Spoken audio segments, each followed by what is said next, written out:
¿Has escuchado sobre hay que hablarle a las plantitas para que crezcan más rápido?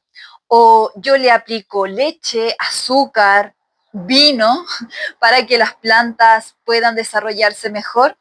Hoy vamos a derribar algunos mitos justificados con la parte teórica, un poco de la ciencia, y saber por qué vinieron esos mitos y qué relevancia tiene con nuestras plantitas. Hola, mi nombre es Jocelyn, más conocida como la doctora de plantas en todas las redes sociales. Soy ingeniera agrónoma, escritora del Botiquín Verde y sobre todo mi pasión por enseñarles sobre las plantitas. ¿Vamos? Todas las plantas necesitan bastante luz, ya sea sol directo o indirecto, sí y no. Pasa que muchas plantas pueden ser de la selva, toda frondosa, emboscada, como los helechos, que no reciben nada de luz o son de lugares que siempre están nublados. Por otro lado, tenemos un frutal. Un frutal sí necesita bastante luz e incluso la poda tiene que hacerles ventanas de luz para evitar plagas y que puedan fructificar estos frutales. Regar todos los días a nuestras plantitas es muy bueno. Para algunas plantas sí, totalmente. E incluso me atrevería a decir que con regarlas 100 cc todos los días es bueno. Regarlas con 1 litro todos los días no es bueno. Pero quizás sí también, porque si el macetero de 100 cc es del tamaño de suculenta y el de 1 litro es de 80 litros, claro que sí. Todo depende del tamaño de la maceta, el tipo de planta, porque no es lo mismo un cactus y una suculenta, y también la etapa en la que está la planta. No es lo mismo una plantita con 2 hojitas que una planta con hojas grandes. Regarlas todos los días también puede producir anegamiento y sobre todo si es un sustrato compacto y cero porosidad, es decir, que no drena, no baja el agua lo suficiente y retiene bastante agua. Hablarle a las plantas la hace crecer. Parcialmente cierto.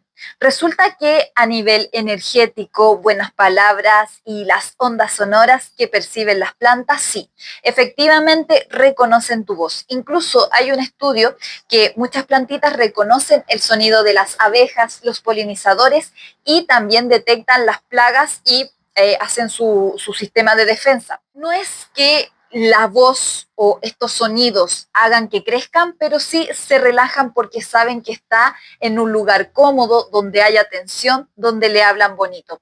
Pero técnicamente es también por el CO2 que emanamos. Es muy poquito, pero estar hablándole a mi plantita así de cerca, viéndola y emanando el CO2, le permite de cierta manera absorber mi CO2 y yo recibir de ella el oxígeno. Es una relación simbiótica, no solamente por la parte técnica, que es el CO2, muy poquito porque es el CO2 de todos, pero yo estoy más cerca y lo puedo absorber mucho más rápido. Muchas veces te hablo del botiquín antes de la llegada de una planta, pero cuando es extremo se nota. Entre más abonos crecerá más rápido. No, no es así, porque el abono constituye bastantes nutrientes. Si es humus de lombriz, por ejemplo, está bastante concentrado y puede llegar a quemarte las plantas. Si no fuera ese tipo de abono o otros abonos que tienen menos sales o menos fertilizantes, es lo mismo, porque con el tiempo se van acumulando en el suelo, provocando un exceso de comida, un exceso de sales que pueden afectar la conductividad eléctrica. Tantas sales pueden evitar que incluso pueda comer la planta y presentar exceso de fertilizantes o deficiencia de fertilizante porque hay un tapón que no le permite comer por el pH e incluso la cantidad de sales. Cuéntame cómo vamos, cómo van esos comentarios. ¿Tienes algún mito que quizás quieras que derribemos y te lo explique por qué hablamos de aquello y cómo suma para nuestras plantitas o quizás le afecta? Recuerda suscribirte. Sigamos con otros mitos a derribar. Los abonos caseros siempre son seguros y naturales. Sí y no. Si tú llevas los residuos de tu cocina, cerveza, azúcares, leche, juguitos de tu cocina, y lo aplicas directamente a las plantas sin diluirlo, por cierto, puede generar elementos fitotóxicos e incluso fermentaciones que tu planta no lo necesita y mataría toda la vida microbiana que está en el suelo que beneficia a la planta.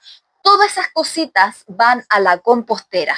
Ahora bien, la leche, el azúcar, tendría mucho cuidado, la cerveza y todo eso que andan en las redes sociales que por hacer algo casero que no está ni siquiera medido, no hay metales pesados, no hay pH, no hay una entidad que detrás diga, las dosificaciones están bien y no van a causar un deterioro en las raíces. Yo lo pensaría, cada vez que hagas recetas caseras, verifícalas con los ministerios de agricultura de cada país. Si ese ministerio te tiene un recetario para la agricultura, siga al pie de la letra porque esas son las dosis, no un poquito más, un poquito menos. Y si se usa cada 15 días, es cada 15 días.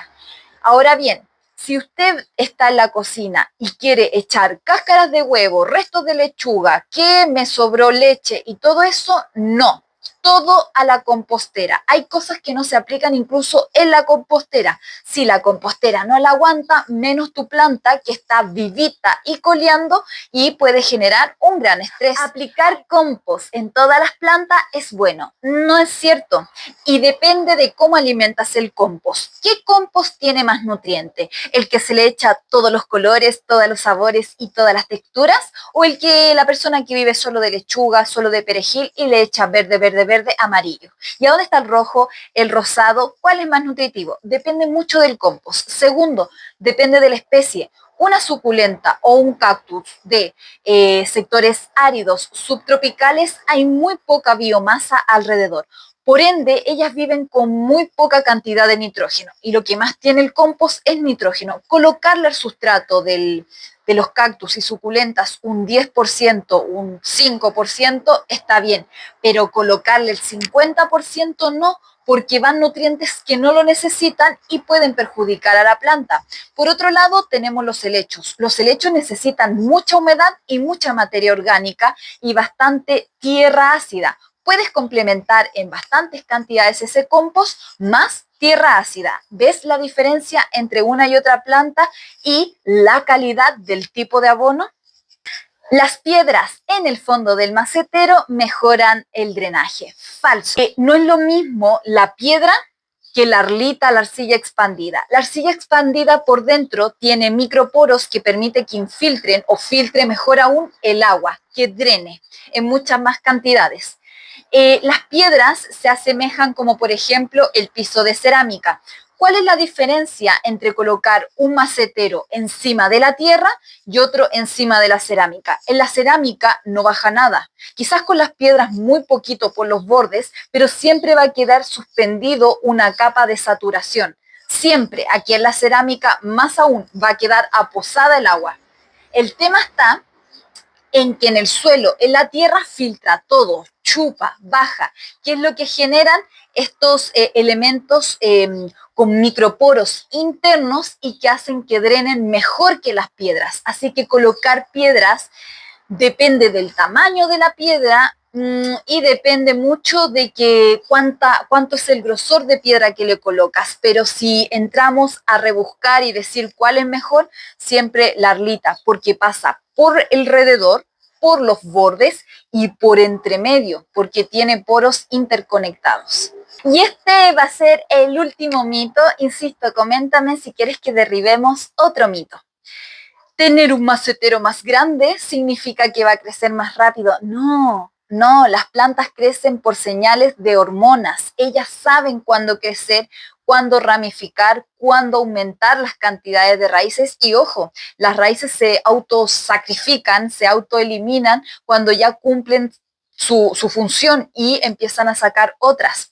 Entonces, al tener un macetero más grande y una plantita así, acumula 10 veces más agua, no drena, no se evapora y tampoco la planta tiene la fuerza para absorber. Tiene que ser lo más proporcional para los bulbos apretaditos, pero para las plantas fibrosas o raíces normales, quizás 1 o 2 números más muy grande la vas a perjudicar. Bien, ¿qué te ha parecido esta derribación de mitos? Muy entretenido. Hay muchísimos más que quizás en otro video voy a seguir continuando con la parte 2, así que recuerda suscribirte y me encantaría leer otros mitos o otros historias también que nuestras madres, nuestros padres nos contaban y que servían mucho, pero para darle la explicación del por qué funcionaba o por qué lo pensaría 3 veces antes de. Recuerda suscribirte y ser parte de mi alumnado para conocer la fisiología vegetal, porque para mantenerlas hay que entenderlas. Nos vemos. Presento este tipo de calanchoe, que a veces nosotros miramos en menos porque se cuidan prácticamente solo. Y cuando no saca la flor, como que en verdad es una más. Pero miren lo potente que puede embellecer tu jardín. Toda planta es súper importante, hasta el calanchoe este normal que es para el consumo, dale su lugar. Cada planta cuenta y nos impacta.